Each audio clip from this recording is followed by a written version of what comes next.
ADHD는 Attention Deficit Hyperactivity Disorder, 이 각 앞자를 따서 ADHD라고 하는데요. 그러니까 크게 봤을 때 어텐션이 부족한 한 그룹과 그리고 하이퍼 액티비티, 그러니까 과잉 행동, 충동 행동이 많은 아이들. 주 증상은 이름에서도 알 수 있는 것처럼 주의력이나 과잉 행동 충동성이 일반적인 또래 아이들보다 훨씬 높을 때, 그게 그냥 발달 과정상에서 자연스럽게 나타나는 산만함이나 충동성의 정도보다 훨씬 높은 경우에 ADHD로 진단받기가 쉽고요. 대체로 학령기 아동의 한 3 내지 5% 정도가 ADHD에 속하는 걸로 연구가 되고 있어요. 그러니까 30명 정도 있는 한 학급의 아이들이라면 그 중에 1명 정도는 ADHD일 가능성이 있는 거고요. 여자아이들보다는 남자아이들이 좀 더 많습니다. 그 과잉 행동이나 충동성의 문제가 나중에 학습 문제나 혹은 이제 부정적인 피드백을 많이 받는 걸로 인한 우울이나 불안 같은 정서적인 문제로도 이어질 수 있기 때문에 조금 더 부모의 도움이 필요한 그리고 장애라고 할 수 있습니다.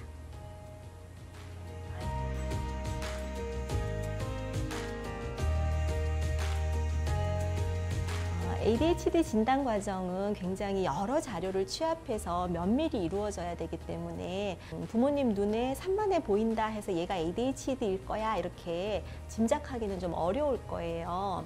ADHD는 행동 수준을 가지고 평가하는 장애이기 때문에 우선은 이 행동들을 열거해 놓은 체크리스트를 통해서 그 ADHD의 가능성이 있는지를 확인할 수 있는데요.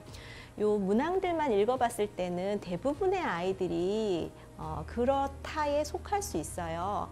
그래서 보통의 고나이 때 다른 아이들이 하는 것보다 현격하게 많이 그런 행동들이 있을 때, 그리고 6개월 이상 그런 행동들이 지속이 되었을 때 체크를 하시면 되고요.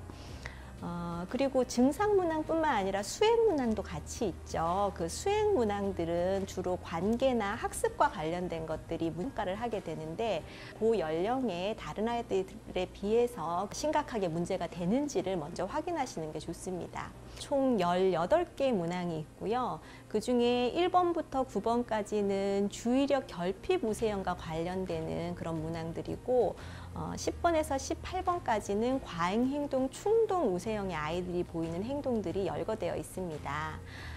총 4개 중에 하나를 선택하게끔 되어 있는데 1번부터 9번까지 문항 중에 2나 3에 체크된 것이 6개 이상인 경우, 그리고 10번부터 18번까지 문항도 마찬가지로 2나 3에 체크된 문항이 6개 이상인 경우는 ADHD 혼합형이라고 할 수 있고요.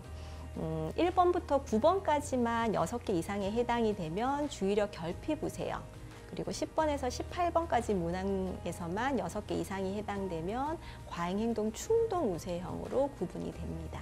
그런데 이 복잡한 과정을 어머니 혼자 하기보다는 이제 전문기관에서 제대로 된 다른 검사들까지 같이 받아서 평가하는 게 좋고요. 그리고 이런 행동 특성이 일시적으로 잠깐 나타나는 게 아니라 학교에서도 그렇고 다른 여행을 가서나 놀 때나 지속적으로 나타날 때 ADHD로 진단할 수 있기 때문에 단순히 공부하기 싫어서 산만한 걸 가지고 ADHD로 진단하지는 않습니다.